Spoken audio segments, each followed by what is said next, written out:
Jadi awal proses saya di Himasdap yaitu di tahun 2019 hingga 2020 saya diangkat sebagai bendahara umum.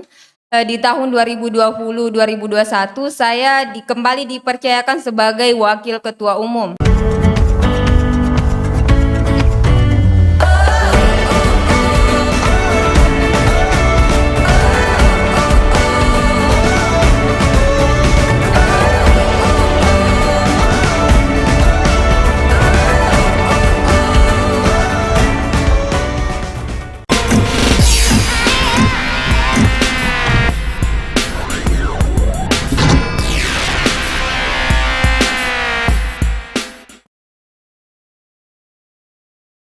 Bismillahirrahmanirrahim. Assalamualaikum warahmatullahi wabarakatuh. Kembali lagi bersama saya Anissa di Not Podcast. Baik, pada kali ini kita akan berbincang-bincang bersama Ketua Himasdap ya dari Universitas Muhammadiyah Sinjai. Nah, seperti biasanya Kak, sebelum kita terlalu jauh diskusi, terlebih dahulu Kakak memperkenalkan dirinya dulu. Silahkan Kak. Baik, bismillahirrahmanirrahim. Assalamualaikum warahmatullahi wabarakatuh. Saya atas nama Jusmiati, alamat Bilandri, Desa Puncak, Kecamatan Sinjai Selatan, asal kampus Universitas Muhammadiyah Sinjai, Fakultas Pertanian, jurusan Manajemen Sumber Daya Perairan. Saya angkatan 2019, tepatnya sekarang semester 6. Baik, dari Sinjai Selatan ya Kak? Iya. Yang banyak duriannya itu. Ya, baik Kak. Motivasi Ketua Himasdap berangkat dari kecil hingga sekarang seperti apa Kak? Jadi awal proses saya di Himasdap yaitu di tahun 2019 hingga 2020 saya diangkat sebagai bendahara umum. Di tahun 2020-2021 saya kembali dipercayakan sebagai wakil ketua umum. Hingga saat ini saya diamanahkan sebagai ketua umum. Masya Allah. Ya baik Kak.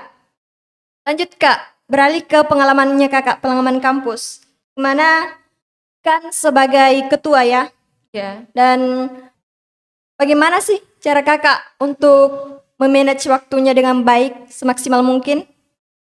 Jadi mengenai tentunya di dunia kampus, karena kita kan kuliah tentunya kita kuliah untuk bagian akademik. Jadi saya ketika ada kegiatan saya utamakan dulu akademik. Setelah itu saya beralih ke organisasi. Jadi untuk kegiatan-kegiatan selanjutnya saya lanjutkan ketika selesainya himpunan. Jadi ada beberapa organisasi di luar, saya harus mengutamakan organisasi saya sebagai ketua tentunya. Iya Kak. Nah, sebagai seorang ketua ya Kak, tentunya kan pasti memiliki karakter, memiliki anggota yang karakternya itu berbeda-beda. Setiap orang pasti memiliki karakter yang berbeda. Nah, bagaimana sih cara Kakak untuk melihat atau melihat karakter dari anggotanya? Jadi sebelum saya dilantik itu saya melihat karakter dari pengurus. Sebelum menentukan pengurus, saya melihat dari pergerakannya. Misalnya saya suruh sekecil apapun itu saya suruh, walaupun saya ada di situ, saya suruh. Jadi saya suruh, walaupun itu saya dekat dari situ, saya mencoba untuk dari situ saya menilai. Ternyata ini orangnya seperti ini. Jadi untuk kebersamaan itu saya biasa menyuruh satu orang, tetapi di situ banyak orang. Saya melihat dari kebersamaannya itu satu bergerak, dia bergerak semua. Alhamdulillah seperti itu. Ya, baik. Lanjut Kak. Pengalaman organisasi. Pengalaman organisasi, jadi saya jujur di waktu sekolah saya hanya sebagai anggota, dan pada kuliah itu saya mulai dari Himasdap. Sudah itu lanjut di MM. lanjut IMM, pada saat itu PK IMM F Saintek UMSI. Nah, sekarang sudah menjadi PK IMM Faperta UMSI. Jadi selanjutnya saya mencoba untuk keluar karena tentunya sebagai mahasiswa kita perlu banyak ilmu. Dan untuk waktu luang saya itu paling tidak suka kalau di rumah. Jadi paling risih kalau di rumah. Jadi saya mencari kegiatan di luar dan saya mencoba dimulai dari game ini. Selanjutnya ada Germap. Germap. Iya, Gerakan Mahasiswa Bersatu Sinjai. Wah, luar biasa sekali. Nah, Kak, eh, bagaimana sih rasanya perempuan berada di tengah barisan masa aksi, apalagi menentengi toak? Jadi mungkin berbicara mengenai seperti itu hanya sedikit ya perempuan yang bisa seperti itu. Jadi sebelum saya kuliah saya termotivasi. Ada salah satu senior saya melihat bahwa bagaimana saya bisa seperti itu. Dan pada saya kuliah saya mencoba, kebetulan ada senior saya yang siap mengarahkan saya hingga saat ini saya menjadi ketua, saya juga diarahkan sama senior. Alhamdulillah hasilnya kalau saya masih luar biasa ya. Kalau menurut saya sebagai sendiri saya merasa cukup. Namun itu belum cukup di luar. Jadi berbicara mengenai orasi tentunya tidak semua orang ya mau bisa. Kalau pada saat itu saya mulai dari penggalangan dana hingga berorasi, mulai dari tingkat nasional hingga berkelanjutan, begitu. Baik. Nah, kan sebagai seorang ketua atau pemimpin perempuan ya, apakah sama dengan laki-laki dalam memimpin, misalnya dalam ketegasannya, konsistensinya, atau bagaimana, Kak? Kalau saya sendiri karena baru mungkin saya menerapkan maksudnya apa yang sudah saya lewati mulai dari awal hingga tahun kemudian ada 2 tahun. Jadi sekarang saya itu 3 tahun di Himasdap. Saya melihat apa yang mau diambil hingga sekarang ini dan saya berlakukan. Dan yang tidaknya saya ambil dari saya. Jadi untuk mengenai kegiatan-kegiatannya saya berpacu ke senior-senior saya. Tentunya sebelum melaksanakan kegiatan di Himasdap saya komunikasi dengan senior. Apakah ini cocok? Karena kami juga tidak langsung mengambil tindakan. Iya, tanpa komunikasi dulu ya. Iya. Ya, baik. Nah kan, eh, apa ya Kak, ketika kita melihat di zaman sekarang ya, dimana itu kebanyakan laki-laki menjadi seorang pemimpin, mayoritas ya, mana semuanya itu laki-laki yang mengerjakan, seperti kepala desa, apa dan lain-lainnya, itu pasti pemimpinnya adalah laki-laki. Laki-laki. Bagaimana sih tanggapan Kakak mengenai hal itu? Kalau mengenai itu adalah sebagai perempuan itu kita merasa tertantang. Bagaimana kita bisa di posisi tersebut. Jadi awalnya saya berbicara sedikit mengenai pengalaman organisasi. Jadi sebelum saya jadi ketua itu tidak ada niat sama sekali. Hingga lama-kelamaan saya melihat bahwa menjadi ketua itu luar biasa pengalamannya. Dan itu akan berdampak pada masa depan kita tentunya karena pengalaman tidak bisa dibeli menurut saya. Jadi itu menurut saya sebagai tantangan. Kalau laki-laki bisa, kenapa perempuan tidak? Ya. Seperti itu mungkin. Iya, baik. Nah, apa ya Kak? Sebagai seorang perempuan kan, apa ya? Dimana kebanyakan itu perempuan apa ya? Kayak takut mengambil apa ya? Sebuah amanah yang besar seperti contohnya menjadi seorang ketua. Kebanyakan perempuan seperti itu. Ya. Jadi mungkin tanggapan saya kita itu mulai dari awal memang karena menurut pengalaman saya sebelumnya, sebelum saya menjadi ketua itu saya menjadi sekretaris panitia, pimpinan sidang. Mungkin saya seperti itu sudah terlatih dari awal. Jadi kalau ketika langsung menjadi ketua kan itu kita tidak tahu apa gerakan selanjutnya, apa yang kita mau kerjakan. Jadi seperti itu. Iya, baik. Kakak sering ikut demo ya? Ya, biasa. Bagaimana rasanya perempuan apa ya? eh, Perempuan-perempuan yang ikut untuk aspirasi? Saya sendiri nih Iya, atau keseluruhan. keseluruh kita sendiri dulu Kak, baru keseluruhan. Kalau saya melihat perempuan itu tidak semua pasti yang mau turun. Perempuan itu lebih dominan ke akademik tentunya. Jadi ketika saya melihat perempuan yang turun, saya merasa bahwa itu adalah luar biasa menurut saya. Yang turun itu luar biasa tindakannya karena itu kan demi kita semua. Jadi kalau menurut saya yang mulai dari aksi itu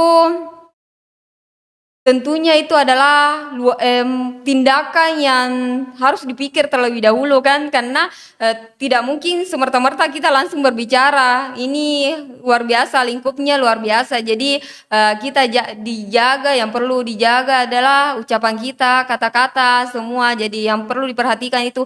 Jadi kenapa tidak semua orang bisa mulai dari niat sebenarnya. Karena ketika kita mau, apapun yang dicerita di situ akan muncul pembahasannya tersendiri.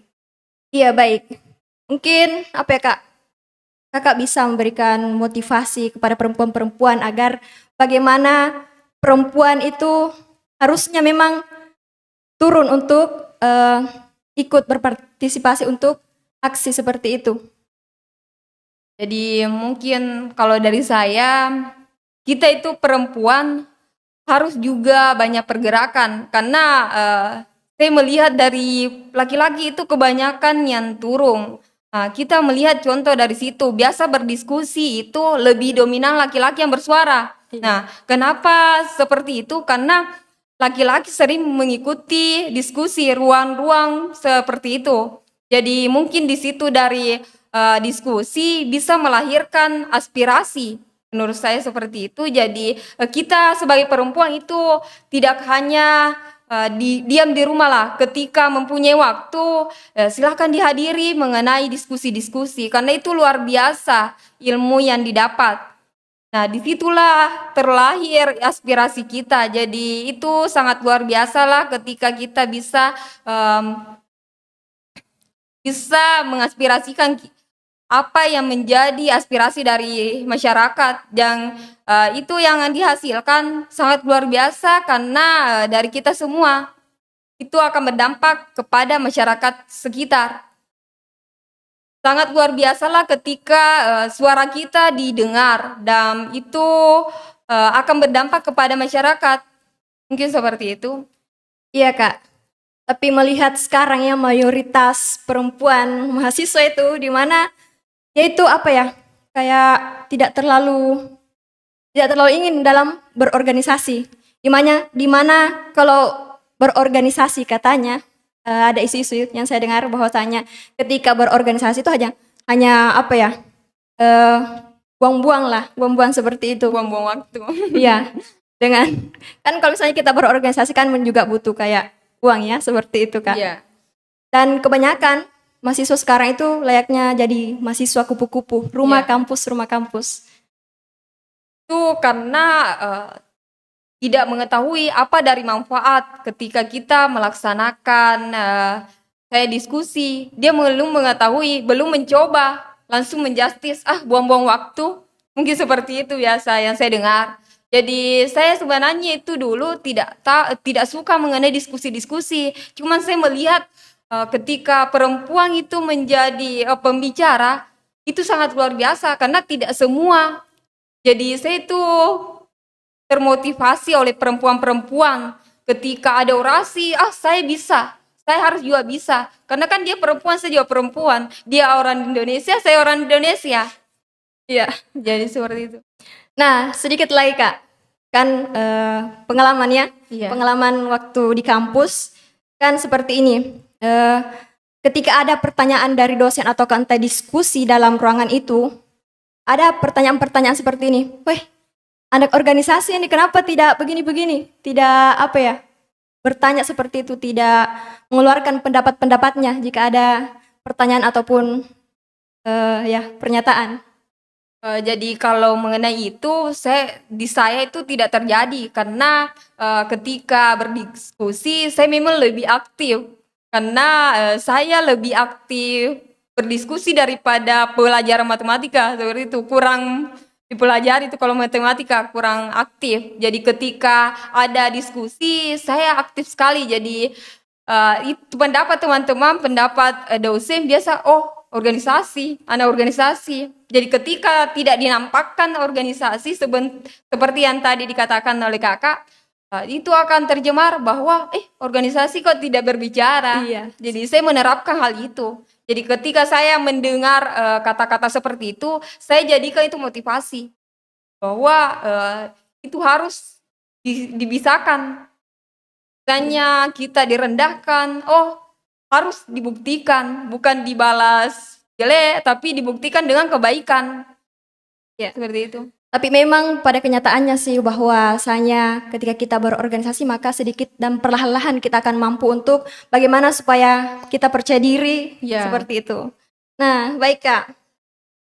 Lanjut, sebagai mahasiswa perairan ya, Ya. bagaimana Kakak melihat kedaulatan laut Indonesia dengan segala kebijakan pemerintah yang kadang kita saksikan bahwasanya di laut Indonesia dijajah oleh atau dijarah oleh kapal-kapal asing. Berbicara mengenai kelautan, Sinjai itu termasuk lautnya yang luas. Dan berbicara mengenai seperti itu mungkin karena saya pernah pelajari ikan kita di Indonesia itu sebenarnya ikan tuna terbesar di Indonesia. Jadi kenapa dia muncul ke situ? Karena ikannya kita yang dikejar seperti itu. Oh, seperti itu ya. Iya. Apalagi kan ikan itu mempunyai protein yang lebih tinggi manfaatnya, dan di luar Indonesia itu nilainya sangat tinggi. Jadi bagaimana tindakannya Kak mengenai hal ini? Kalau mengenai hal itu mungkin kita harus sosialisasi mengenai penjagaan laut kita. Maksudnya ini juga kita harus jaga, jangan sampai seperti itu kan. Iya ya. Baik. Nah, khusus di Kabupaten Sinjai, saya ingin bertanya bahwasanya inovasi Kakak sebagai mahasiswi perairan saat mendengar lemahnya sumber daya manusia berdampak pada nelayan di Kabupaten Sinjai berakibat dengan penangkapan ikan secara ilegal. Misal ada yang menggunakan bom ikan. Iya. Bagaimana tanggapan Kakak? Jadi kalau mengenai itu kita perlunya itu sosialisasi mengenai penjagaan ikan, karena ketika ada bom ikan itu akan berdampak ke yang ikan yang lainnya, dan itu akan berefek kepada karang-karang, tentunya keindahan bawah laut. Jadi mungkin perlu diadakan sosialisasi ke tiap misalnya pulau, misalnya daerah-daerah pesisir, agar mengenai penjagaan laut, bahwa manfaatnya itu karena ikan yang sudah dibuang itu tidak jelek, jelek ketika dikonsumsi. Maksudnya jelek ketika dikonsumsi itu akan berakibat pada kondisi tubuh ketika Iya. dikonsumsi. Kan berakibat fatal ya kepada Iya. kita yang mengkonsumsi ikan tersebut. Iya, karena ada racunnya. Iya. Baik. Sebagai mahasiswi perairan nih Kak, apakah penting belajar politik? Kalau perikanan, ya berbicara mengenai perikanan, ada biasa yang berbicara tidak penting terlalu. Kalau saya penting sekali, karena kenapa politik kita diajarkan untuk berbicara juga tentunya. Itu ketika kita di luar tentunya, karena mahasiswa tentunya tidak hanya di kampus, ada KKN, ada magang, itu perlu sekali menurut saya.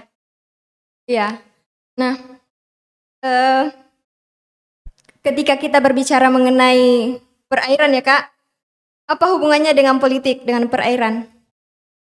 Kalau mengenai perairan dengan politik, menurut saya politik itu sangat berkaitan karena ketika tidak ada politik itu ikan tidak akan laku. Artinya ada memang politik terbagi-bagi. Misalnya politik dalam dunia pemasaran seperti itu. Kan tadi kakak mengatakan bahwasanya kalau tidak ada politik, tidak ada apa? Kalau tidak ada politik, ikannya tidak laku seperti itu. Ya, Kenapa demikian kak? maksudnya ketika tidak ada kita tidak berbicara kan itu mengenai politik pasti ada pengajaran berbicara bagaimana kita caranya memasarkan seperti itu mungkin Oh, ada ya. Cara-cara memasarkan ya ya. cara-cara pemasaran. Nah kak, lanjut. Keinginan terbesar kakak dalam hidup ini apa? Keinginan tersendiri nih. Iya, Kalau keinginan saya secara luas ya iya secara luas. kalau jadi mungkin keinginan saya di dunia perikanan saja ya karena berbicara mengenai perikanan jadi mungkin lebih banyak penyuluhan setiap desa tidak hanya di dunia di pesisir di daerah pesisir karena saya perhatikan di Sinjai itu lebih difokuskan penyuluhannya di daerah pesisir padahal kan ini perikanan luar biasa ketika kita mengetahui apa manfaatnya jadi seperti itu. Iya kak. Nah, eh, keinginan terbesar kakak secara pribadi. Mungkin kalau saya di daerah Desa Puncak saya bisa mengaplikasikan ilmu-ilmu saya mengenai perikanan tentunya gitu. Nah, harapan kakak terhadap semua mahasiswi dan masyarakat serta pemerintah di Indonesia. Kalau harapan saya berbicara di laut ya. Mungkin kepada mahasiswa dan masyarakat lebih menjaga kelestarian lingkungan kita. Tentunya di perairan, di laut tidak membuang sampah sembarangan karena itu akan berdampak pada ikan. Iya.